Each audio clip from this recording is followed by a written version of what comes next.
Salut à tous et bienvenue sur notre chaîne. L'Inter avance d'un pas ferme, mais la route n'autorise aucune distraction. Avant la trêve internationale, les Nerazzurri ont une dernière mission à accomplir, battre la Cremonese, et confirmer la dynamique qui les porte depuis plusieurs semaines. Plus qu'un simple rendez-vous de championnat, c'est une question de continuité, de mentalité et de crédibilité pour un groupe que Cristian Chivu façonne avec patience et exigence.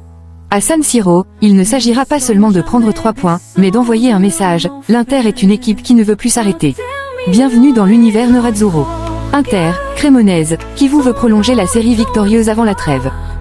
À la veille de la réception de la Cremonese à San Siro, Cristian Chivu s'est exprimé en conférence de presse depuis la Pintina.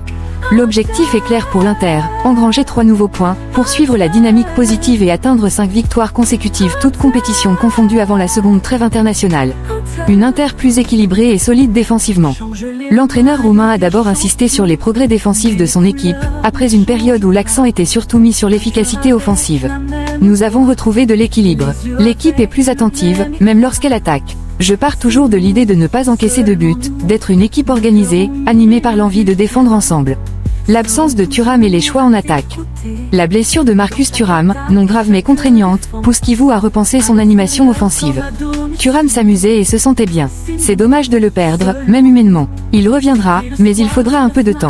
À propos de l'attaque pour le match contre la Cremonese, Chivu reste évasif.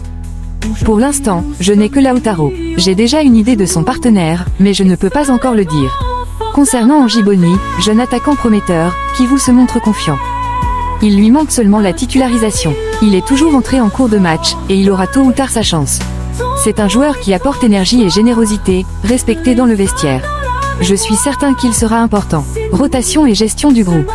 L'entraîneur a tenu à clarifier sa philosophie concernant le turnover et l'alternance des gardiens. Pour moi, il n'existe pas de règle figée. Je prends mes décisions selon le moment et mes sensations. Mes joueurs doivent mériter leur place. Je ne veux pas d'égoïsme, mais une disponibilité totale. Il admet également jouer sur la gestion psychologique. Je mélange toujours les cartes à l'entraînement pour que chacun se sente important. Je veux que mes joueurs soient parfois en colère de ne pas jouer, cela les pousse à donner plus. La préparation physique, clé du rendement. Chivu a aussi mis en avant la condition athlétique retrouvée de ses hommes, tout en soulignant le rôle de son staff. La préparation a été courte, mais nous avons trouvé une continuité dès le premier match. La condition s'améliore au fil du temps, même si le risque de blessure existe toujours. Nous travaillons avec une grande intensité, parfois même plus que la norme. Les joueurs se sont adaptés immédiatement à notre méthodologie. Analyse de l'adversaire, une Cremonese combative. Concernant le match, l'entraîneur ne sous-estime pas la Cremonese. C'est une équipe physique, organisée, consciente de ses limites mais avec une grande ambition de se maintenir. Nicolas a apporté une vraie mentalité. Ils ont de l'expérience et savent gérer les moments clés. Ce sera un adversaire difficile, avec beaucoup de cœur et d'humilité. Focus sur les individualités, Diouf et Fratessi. Interrogé sur Andy Diouf, nouvelle recrue, Chivu se dit satisfait de ses progrès.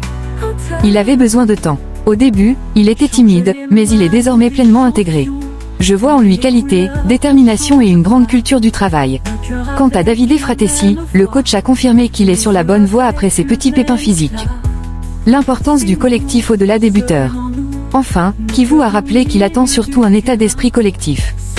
Peu importe qui marque, ce qui m'intéresse, c'est que l'équipe joue avec motivation, qu'elle prenne du plaisir et qu'elle cherche toujours à élever son niveau. Merci d'avoir suivi cette vidéo. À très bientôt, et Forza Inter. C'était le soir du 9 mars 1908, ils étaient un peu plus de 40.